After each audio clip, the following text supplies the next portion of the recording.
నేను ఒక్కటే తెలియజేస్తున్నాను, మీరు ఏదైతే గతంలో హామీ ఇచ్చారో బీసీలకు రక్షణ చట్టం కల్పిస్తానని చెప్పి దాన్ని వెంటనే అమలు చేయాలని చెప్పి ఈ సందర్భంగా మరొక్కసారి డిమాండ్ చేస్తున్నాను.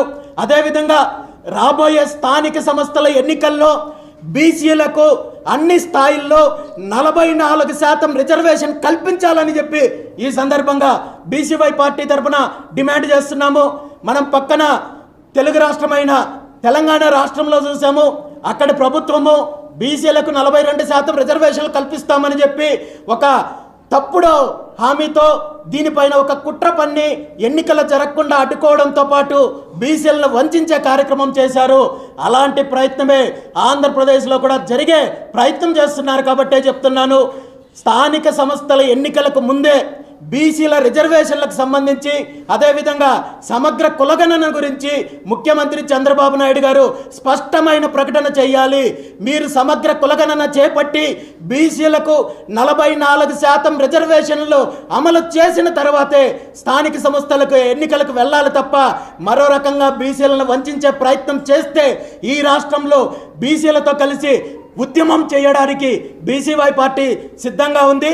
బీసీలకు సంబంధించిన సమస్యలపైన అదేవిధంగా సమగ్ర కులగణనకు సంబంధించి కావచ్చు, 44% రిజర్వేషన్ల అంశంకు సంబంధించి కావచ్చు, తొందరలోనే బీసీవై పార్టీ ఆధ్వర్యంలో రాష్ట్ర స్థాయి చర్చా వేదిక బీసీ నాయకులు అన్ని కుల సంఘాల నాయకులతో కలిసి చర్చా వేదిక ఏర్పాటు చేయబోతున్నాము. ఖచ్చితంగా ప్రభుత్వం ఈ విషయంలో నిర్ణయం తీసుకొని న్యాయం చేసేంత వరకు కూడా బీసీవై పార్టీ పోరాటం చేస్తుంది. ఏది ఏమైనా ఈ రాష్ట్రంలో గత ప్రభుత్వంలో ఏదైతే అవినీతి జరిగిందో, ఏదైతే అరాచకాలు జరిగాయో దానికి 10 రెట్లు ఈరోజు కూటమి ప్రభుత్వం చంద్రబాబు నాయుడు గారి ప్రభుత్వం కొనసాగిస్తోంది తప్ప ఈ రాష్ట్రంలో ఏ వర్గానికి న్యాయం జరగడం లేదు. కాబట్టి ఈ రాష్ట్రంలో ప్రత్యామ్నాయ రాజకీయం కావాలి అనే ఉద్దేశంతో ఈరోజు బీసీవై పార్టీ మహిళల తరపున, యువత తరపున, రైతుల తరపున అదేవిధంగా బీసీల తరపున పోరాటం చేయడానికి సిద్ధంగా ఉంది. మీరు ఎన్ని వేధింపులు చేసినా, ఎన్ని తప్పుడు కేసులు పెట్టినా, ఎన్ని ఇబ్బందులు పెట్టినా ఈ పోరాటంలో వెనకడుగు వేసే ప్రసక్తే లేదని చెప్పి ఈ సందర్భంగా తెలియజేస్తున్నాను. Thank you. రాష్ట్రంలో శాంతి భద్రతల గురించి, మిగిలిన అంశాల గురించి, అడ్మినిస్ట్రేషన్ గురించి ఎలా ఉందనేది ఈ రాష్ట్ర ప్రజలందరూ చూస్తున్నారు. మీరిచ్చే స్టేట్మెంట్లు నమ్మే పరిస్థితి లేదు. మరీ ముఖ్యంగా మీరు అధికారంలోకి రావడానికి గతంలో ఇచ్చిన ఏ ఒక్క హామీని పూర్తి స్థాయిలో నిలబెట్టుకునే పరిస్థితి లేదు.